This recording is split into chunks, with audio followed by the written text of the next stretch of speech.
నమస్కారం అండి. నా పేరు Suresh Babu, occupational therapist, Pinnacle Blooms Network Suchitra 1 నుంచి మాట్లాడుతున్నాము. ఈరోజు మనతో ఉన్నారు డాక్టర్ ఎడ్విన్ గారు, occupational therapist. Is also from Pinnacle Blooms Network Suchitra part 1.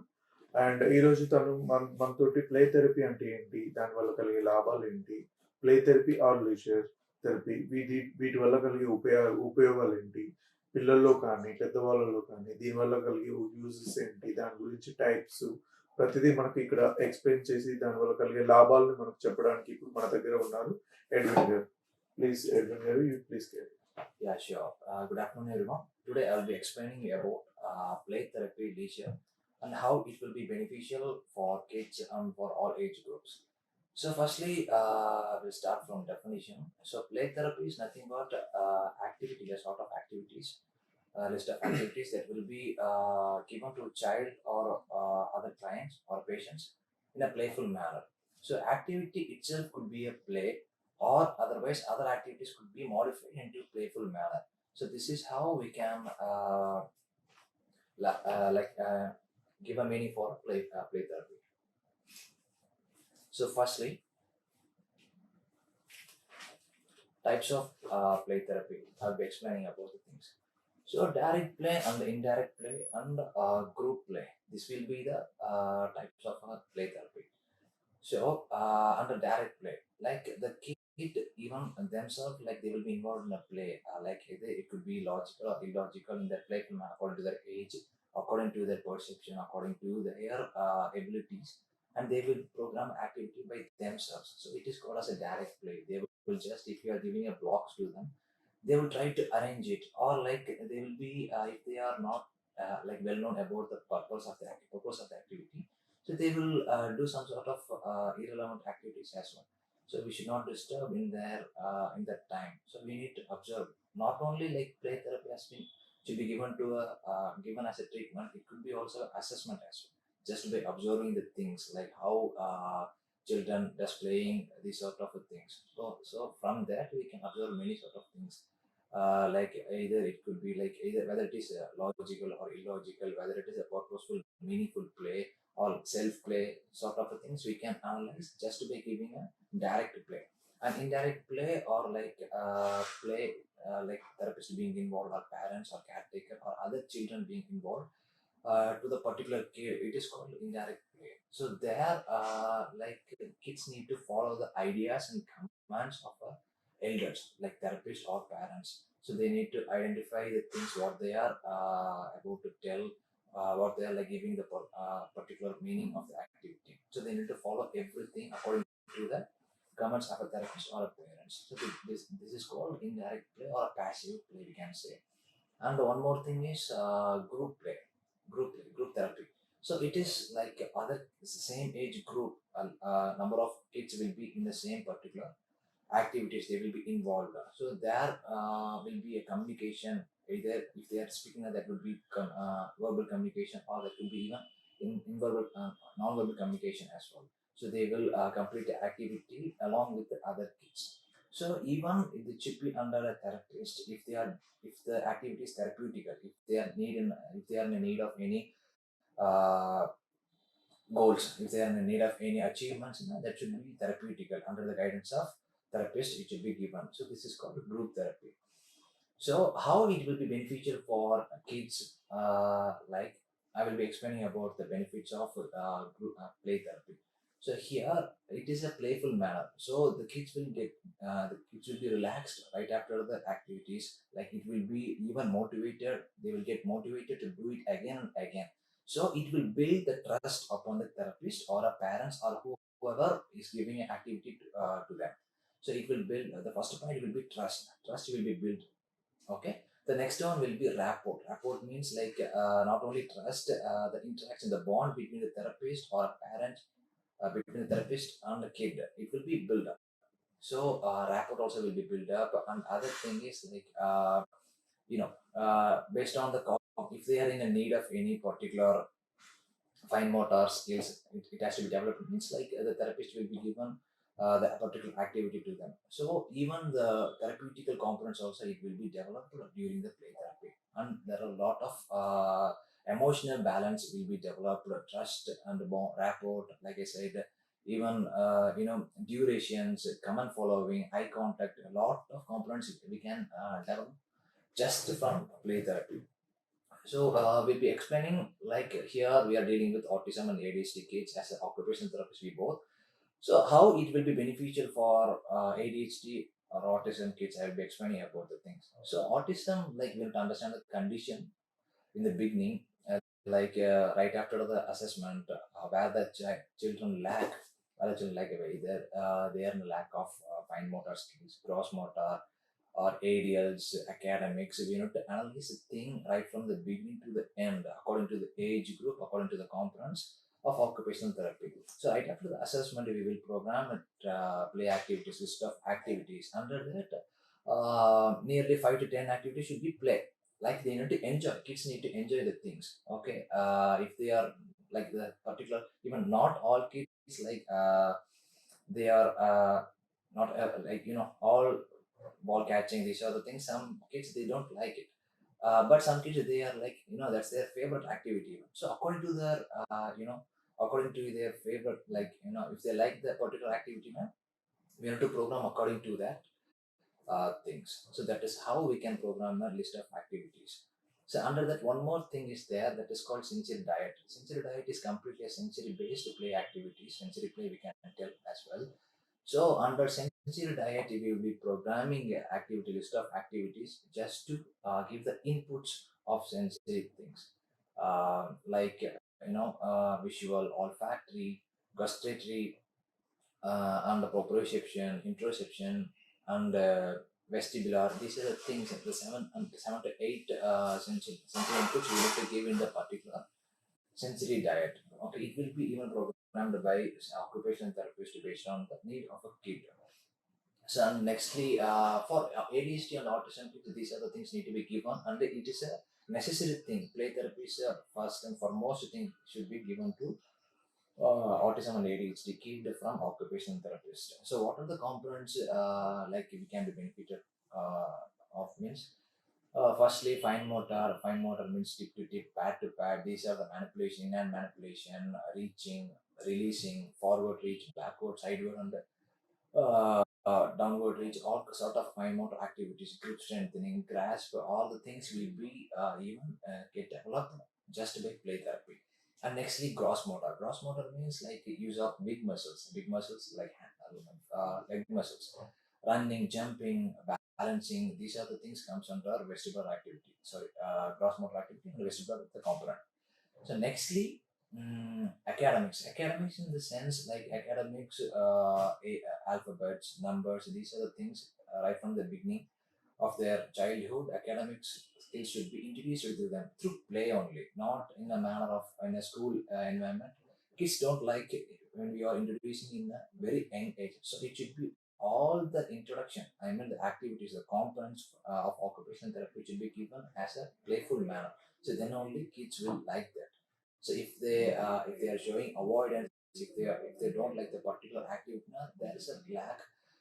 There is some sort of negative components behind that. We have to find out as a therapist or a parent and what sort of things they are liking, what sort of things they are being favored towards the activity. We need to find out and we need to provide the activities as well. So this is how we can program a play therapy activity or under sensory diet. So this is how it will be beneficial for the kids. And other will just come out of a kids age group. We'll go for further age group like adolescence and adulthood and old age group as well. So now, firstly, I'm taking psychiatry. The people who are under psychiatric condition, who are being diagnosed with psychiatric conditions. So, for example, schizophrenia, bipolar disorder. These are the things also like play therapy can be given to them as well. So, it is a relaxation technique. Play therapy is the best relaxation technique ever. So, we need to here nothing like sensory integration or nothing like should be given. Just a play. What are the things in their previous age group, what are the things they like the most? For example, be playing cricket or playing basketball, football, this kind of outdoor activity, or even indoor activities like carom board, chess. These are the things also should be like can be given to them, to the patient as a play therapy. play activities. So this is how we can improve we can bring them out of the mental state, the particular depressed state, or like under the psychotic stage, neurotic stage, we can bring them out as well. So this is how, and it should be under the guidance of occupational therapist, and it should be under the guidance of psychologists as well. So they will use a different techniques called psychotherapy and cognition behavioral therapy. They will condition the brain to bring them out of the particular state or the from disorder or disease. So that's how we can. It will be beneficial for them. Uh, Play therapy can be given to them as well. And for other conditions like orthopedic condition, for example, we can take fracture patient. So they will be if they are being bedridden, their cognition, everything will be suppressed due to the lack of activity. Like right from the physical, sensory, everything will be suppressed. So we can use a play here. We can use a play therapy here just to stimulate their factors as well. So if they are being bedridden, we can stimulate their attention, concentration, memory things through play activities, and even like muscular activities as well, some sort of fine motor activities as well, just to process their blood circulation in there, just to break the immobilization. Okay, so this is how play therapy also can be beneficial for orthopedic like conditions as well, like fracture, and the same like neurological conditions like stroke, and even degenerative disorders also. Play therapy will be really helpful for them as well. So this is how play therapy has a lot of benefits among all age groups. And if you're taking old age group, there will be some, for example, Alzheimer's disease. If the patient is being diagnosed with Alzheimer's, they will lack memory. Like for example, dementia patients also they will lack memory. So here we will be giving a playful activities just to regain their memory. Like gradually we can regain the memory based on the severity of the activities. So here also, therapists should identify the lack of where they lacks exactly, whether they are lacking a short-term memory or long-term memory. Based on that, we need to program activities, play activities, and we can provide. So this is how play therapy will be beneficial for them. And what do you think about play therapy, and what are the things? Yeah, before that, we have few questions Few questions. regarding play therapy, and there's Shobhan Kumar Garu asking what exactly the normal play and play therapy, difference Yeah. between the play therapy and normal play. Sure, thank you for the question. So here, if you are taking normal play, so normal play, the kids who are not diagnosed with autism or ADHD kids, okay, the normal kids I'm telling about, if they are playing just by themselves, it is considered as a normal play. So play therapy is completely therapeutical. So here we have a lot of components, just like I said before, a lot of components are being involved. So play therapy is completely therapeutical, and normal play is non-therapeutical. This is how we can differentiate a normal play and play therapy. So any other questions? Yes. Again, Shobhan Kumar Garu asking when children need solitary play. Solitary play. Yeah, it is based on the condition. If the kid is being according to the age group as well. See, a lot of milestones are there, just like walking, crawling, and the same in cognition manner, in playful manner also. We need to there are some milestones. Yes. Okay, if it is not age appropriate, now we need to introduce the solitary play. We need to introduce the age appropriate play to them. So otherwise, there will be a big lack if, when they grow up. So that's how like play therapy. Yeah, we have one more question, and asking Krishna Vinay Garu, what is the difference between play therapy and playing with the child at home? Yeah, just now I answered the same question. same question. Yeah, So and that's your normal play and therapeutical play. yes. So if the parents they are providing a therapeutical plan, that should be under the guidance of occupational therapist. Yes. Okay. So there is a lot of components, just like till now I said the components, right? So it should be under the therapeutic. If the kid is being normal, Yes. whatever they can play. Yes. If the kid is being under the condition if they are being diagnosed with autism or ADHD, it should be under the guidance of occupational therapy. So that's how we can provide occupational therapy. And also ఇంకా మనం ఇంకోటి కూడా చెప్పుకోవచ్చు. ఇప్పుడు doctor గారు చెప్పినట్టు ఒక ADHD kid కానీ ఆటిస్టిక్ కిడ్ కానీ ఇంకా వేరే అదర్ కండిషన్స్ లో ఉన్న అడల్ట్స్ కానీ వీళ్ళల్లో ఈ ప్లే థెరపీ ద్వారా ఏ ఆస్పెక్ట్ లో మనం ఇంప్రూవ్మెంట్స్ చేయొచ్చు, అంటే ఏ ఆస్పెక్ట్ లో ఎక్కువ ఎఫెక్టివ్నెస్ ఉంటుంది, వీటిలో ఎక్కువ వర్క్ చేయొచ్చు అని అంటే socially, emotionally, behaviourally and సెన్సోరియల్లీ. So ఈ 4 ఆస్పెక్ట్స్‌లో కిడ్ యొక్క ప్రాబ్లమ్స్ ఏదైతే ఉంటాయో, అంటే ఎమోషనల్లీ ప్రాబ్లమ్ ఉన్నా, బిహేవియరల్లీ ప్రాబ్లమ్స్ ఉన్నా, సెన్సోరియల్లీ ప్రాబ్లమ్స్ ఉన్నా, దెన్ సోషల్లీ ప్రాబ్లమ్స్ ఉన్నా, వీటిల్లో ఎలాంటి సింప్టమ్స్ మనకున్నా కూడా వాళ్ళలో థెరప్యూటిక్ యాక్టివిటీస్ కానీ, థెరప్యూటిక్ అప్రోచెస్ కానీ, సో అలాంటి సింప్టమ్స్ మనం ట్రీట్ చేసేటప్పుడు we don't have another approaches like giving exercises or they are giving medicines or something.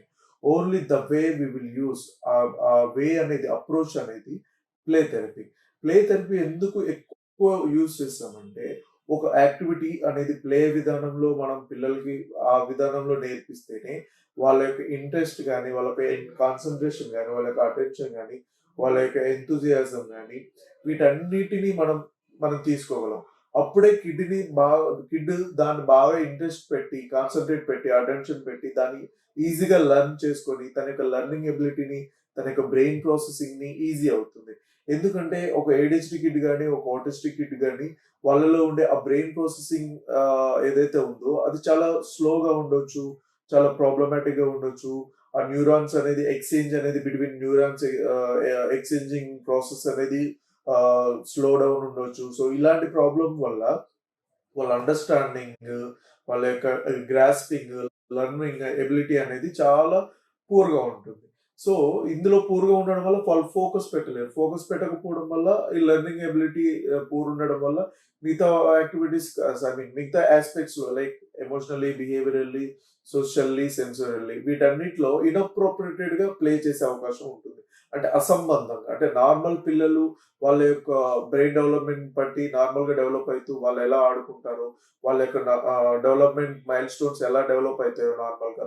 So, ఈ ప్రాసెసింగ్ ఆఫ్ బ్రెయిన్ ప్రాబ్లమ్ వల్ల వీళ్ళలో ఈ ప్రాసెసింగ్ సరిగ్గా జరగకపోవడం వల్ల వీళ్ళ ప్లే అనేది, వీళ్ళ ఆట అనేది అంటే ప్లే అనేది ఈ ఈ ఏజ్‌కి ఈ ప్లే అనేది వాళ్ళ డెవలప్‌మెంట్ బట్టి వస్తుంది. సో, ఒక ప్లే థెరపీ అనేది ఈ 4 యాస్పెక్ట్స్‌లో మనం వాళ్ళ యొక్క ప్రాబ్లమ్స్‌ని కవర్ చేస్తూనే వాళ్ళ యొక్క ఫంక్షనల్ ఇండిపెండెన్స్‌ని, దాంతో పాటు వాళ్ళ యొక్క సోషలైజేషన్‌ని, వాళ్ళ యొక్క ఎమోషనల్ రెగ్యులేషన్‌ని, వాళ్ళ యొక్క బిహేవియరల్ మోడిఫికేషన్‌ని కూడా మనం ఈ ప్లే థెరప్యూటిక్ యాక్టివిటీస్ ద్వారా మనం ట్రీట్ ఏమంటారు మనం బాగు చేసే అవకాశం అనేది ఉంటుంది మనకి. ముఖ్యంగా ఇంకొక పిల్లల్లో ఎక్కువగా మనం ఫేస్ చేసే ఇష్యూ ఏంటంటే అంటే సమస్య ఏంటంటే పిల్లలు ఏడీహెచ్‌డీతో గాని ఆటిస్టిక్ ఫీచర్స్‌తో ఉన్న పిల్లలు ఎక్కువ వేరే పిల్లలతో కలిసి ఆడడం గాని, వాళ్ళని చూసి వీళ్ళు లెర్న్ చేసి ప్యారలల్ ప్లే చేయడం గాని, ఇమ్మీడియేట్‌గా వాళ్ళతో కలిసిపోయి ఉండడం గాని, గ్రూప్ ప్లే గాని, ఇలాంటి వాటిల్లో వాళ్ళు చాలా అవాయిడ్ చేయడం, వాటి నుంచి దూరంగా ఉండడం ఇలా చేస్తుంటారు. సో, అలా ఉన్నప్పుడు మనకెలా ఉంటుందంటే అదొక సమస్యగా మనం భావిస్తాం. సో, అలాంటి పిల్లలకి ఇలా డైరెక్ట్‌గా వెళ్లి నువ్వు వెళ్ళు, నువ్వు ఆడుకో, నువ్వు అది ఇది అని చెప్పేసి వాళ్ళకి ఫోర్స్ చేయడము, ఇబ్బంది పెట్టడం అలా కాదు. సో, ఇలాంటి పిల్లలకి there is a approach. There is a way. అంటే అలాంటి ప్లే థెరపీ అప్రోచ్ అనేది పిల్లల్లో ఇలాంటి సమస్యలున్న పిల్లల్లో వాటిని తగ్గించి, వాళ్ళ యొక్క సోషలైజేషన్‌ని పెంచి, వాళ్ళ గ్రూప్ ప్లేని పెంచి, ప్యారలల్ ప్లేని పెంచి, వేరే పిల్లలతో కలిసి ఆడుకుంటూ, వాళ్ళ నుంచి నేర్చుకొని తను కూడా మెయిన్ స్ట్రీమ్ అంటే మన సమాజంలో కలిసే అవకాశం అనేది మనం ఇవ్వచ్చు. సో, ఈ విధంగా ప్లే థెరపీ ద్వారా మనం ఇచ్చే యాక్టివిటీస్ వాళ్ళలోని ఫోకస్‌ని, లెర్నింగ్ ఎబిలిటీని, కాన్సంట్రేషన్, అటెన్షన్ వీటిని పెంచుతూనే వాళ్ళ యొక్క ఆటిస్టిక్ ఫీచర్స్ ఏదైతే ఉన్నాయో, అంటే ఆటిజం లక్షణాలు ఏదైతే ఉన్నాయో వాటిని తగ్గించుకుంటూ వాళ్ళలో ఉన్న ఆ ప్రాబ్లమ్స్ మనం ఎంతవరకు అంటే మాక్సిమం 100% మనం మెయిన్ స్ట్రీమ్‌లోకి తీసుకెళ్ళే అవకాశం అనేది ఉంటుంది. ఇది ప్లే థెరపీ యొక్క ఉపయోగాలు, దెన్ బెనిఫిట్స్. ఇంతవరకు మనకు ఎడ్విన్ గారు చెప్పినట్టు సో, మన తెలుగులో మీకు అనువదించి చెప్పడం జరిగింది. సో, ఇది ఇంకా ఏమైనా క్వెషన్స్ ఉంటే మీరు అడగొచ్చు. There are a few more questions as well. This is it. Yeah. Why group play is important? Yes, Sharon sir has come with the Yeah, question. yeah. Yeah, group play, right? So group play is the main thing, like communication, interaction, are the most important components that we can gain from group play. The same age group, yeah, under the guidance of occupational therapists, they will analyze the kids' age group and what are the components they are in need. They will program activity, a particular activity, with a different age group as well, or in the same group as well. Under the guidance of occupational therapists, we can or psychologists, we can arrange a group play as well. It will be highly beneficial. And what can we really learn about a child therapy? Sir, a child through play. Yeah, the components I mentioned, right? Even they can learn academic skills like numerical, alphabets. These are the things they learn. Even reading also they learn. It comes under academic and fine motor, bilateral coordination, in hand manipulation. Lot of things under fine motor also they can achieve just by playing in a group. Not only that, we Yeah. can improve their perception skills, identification, and Exactly. also what we can say sequencing. Yeah, if they are All need that of all in those like things, in a yeah. cognitive way also we can Yeah, if they are improve need in of that all the aspect components, also. yeah, we can Yeah. program activity according to their Correct, needs. correct, Also. correct. Okay, one more question. And what are the limitations of play therapy? Yeah, exactly. The nice question it was. Exactly, there's a limitations as well. The duration, and we need to analyze their emotional state of if they're being happy, the over excitement, or if they're being hyper. Also, we need to grade the activity as well. So there are a lot of limitation. Like if they're being out of control of a therapist or out of emotions, and we need to just track their emotions and we need to reduce the severity level or the emotional state of the particular activity. So this is some sort of a limitation components we need to be focusing on. Yeah, in one more we can say is that there is a limitation when he's so cranky or so hyper. We need to give some time, or when we are pushing or pressurizing them to play or to follow our instructions or something. Exactly. So we need to observe the kid. We need to understand the kid, the way he's behaving. What is the root cause or trigger for that? Then only we can implement the activity, or we can make them to do follow our instructions. Yeah. And also we need to create some interesting about the play, interesting point or interesting thing about the play. Exactly. Then we can bring them back to our approach or activity, whatever it may be. Like that, we can bring their interest and enthusiasm, whatever it may be. So in that way, we can improve all those things what we discussed before. Yeah, exactly. Yes. Is there any questions? Yeah, that's it. Okay, fine. So what do you think about other age group, like if they are being diagnosed with the psychiatric Yeah. kind of psychiatric Yeah, condition? we can reduce their yeah. we can reduce their psychological problems like depression, anxiety problems, any other psychological disorders, and also we can improve their fun levels and also emotions, and also we can improve their play skills like any physical disability is there, we can improve their muscle strengthening, coordination between eye hand coordination or both hand coordination, and also we can improve their functional ability also like sitting, standing, who are unable to do all that. So we can improve in that aspect also. Shall we are waiting for further questions. Yeah. So now we'll wind up. Yeah. So please leave us a comment below if you're waiting for if like we are waiting for further questions. If you have any questions, please leave us a comment below and we will try to answer it later. Thank you so much. Thank you.